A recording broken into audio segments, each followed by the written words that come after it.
I'm joined by the England manager Gareth Southgate, and we're ready for your first question. What's your favourite biscuit? I think custard cream.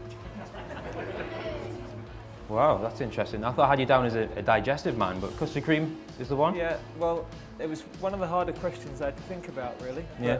But, yeah, being the England manager means you've got to make choices and you've got to rule some things in and rule some things out. And I like biscuits with a little bit more than just the plain biscuit, something inside, something to excite you. So, yeah, custard creams would be where I'm at. Question, Gareth. It's from Lou Katie Farmer, and she asks, when you were first starting out, did you ever dare to dream you would one day manage England? Well, it was always my ambition to play for England, but not really my ambition to manage England until I was much older. So, how old were you? 10, 11, 9. So yeah, when I was your age, I started to watch England play on the television, and I started to dream that maybe one day I could be playing for England. And so that was always what I wanted to do. So when I actually played at Wembley for the first time for England and the national anthem was playing, that was something really, really special. When did you start playing football? How old? 5. When I was 2. So when you could walk, when you were 4, when you were 5, and then you probably become a professional when you're 17, 18. So that's 13 years. And then how many days in a year? 365. Very good. Very precise there as well. So 13 years times 365 is a lot of hours. Any other audience? Do you want to ask one? Yeah. Do you still get nightmares about that penalty miss? Right. So Wow. we knew this might come up. Yeah. I have to say, I once asked Stuart Pearce how often he thought of Italia 90, Yeah. and he was very honest, and he said pretty much every day. So, Yeah. are you okay answering this one? Well, I've no choice really, have I? Not really. So, you young ones might not know what happened, but in 1996 we got to a semi-final and we had a penalty shootout, and unfortunately I was the one that missed, and that meant we got knocked out. And 1 or 2 people in this country have never forgotten that. For me, it was probably the lowest point of my professional career, because the whole country are waiting. You know, we've got a chance to get to a final, and you're the one that makes the mistake in the end that costs the team. So then I had all the press outside my house, and you know, for my family it was very difficult.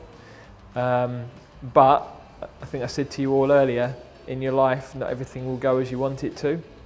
And then you've got to decide how you recover from that, really. So either you curl into a ball and lock yourself away and never do anything else, or you decide, right, I've got to get out and be strong and learn from the experiences that go wrong. So actually, although it was a very difficult thing to go through, now it's helped me probably to get to where I am today. I've got a good question here from Facebook. It's from Alan Selden. He asks, the youth and women's squads are really excelling at the moment. What do we need to learn from their successes to see glory from the senior side? Yeah, well, I think that for all of them it's taken quite a long time to get there. So I was talking to some of the girls earlier who've been watching the Lionesses play, haven't you? And they were a long way behind all the rest of the countries a few years ago. And now they're ranked as the 5th best team in the world, and they got to the semi-final last World Cup. So they're improving all the time, and that's what we tried to do when we came in with the junior teams, was to change the way we worked and start to focus, play harder matches. So we changed some of the fixtures that we were playing, so that we were playing against Brazil and Germany and France and teams like that, because the tougher games are the ones we learn more in, even though we don't always win. And slowly those teams are getting better, and now we've got more players to pick from because the clubs are developing good players as well. Yeah. So really what we can learn is that we've got to learn how to get better, but it takes a bit of time, and that's what will happen with the seniors. We won't become world champions by next week, But if we improve every time we get together and we work harder every time we get together, then slowly we'll get better results. Let's have a question from the beanbags. You were very quick there. Do you want to ask one? What's the best piece of advice you've ever been given? So I guess when I was younger, some of the professionals used to say that your career goes really quickly and you've got to really enjoy every moment of it. And I always made a point of appreciating that I was lucky to do what I was doing, because most people in the country would love to be a footballer. So I was lucky to do something that I really loved for my job, as my job, and I'm still doing something I really love as my job. So it's, I guess, just make the most of every minute, because you know, I've got lots of friends that weren't able to do things that they really liked, or they wanted to be a footballer and then they got injured and they couldn't do it.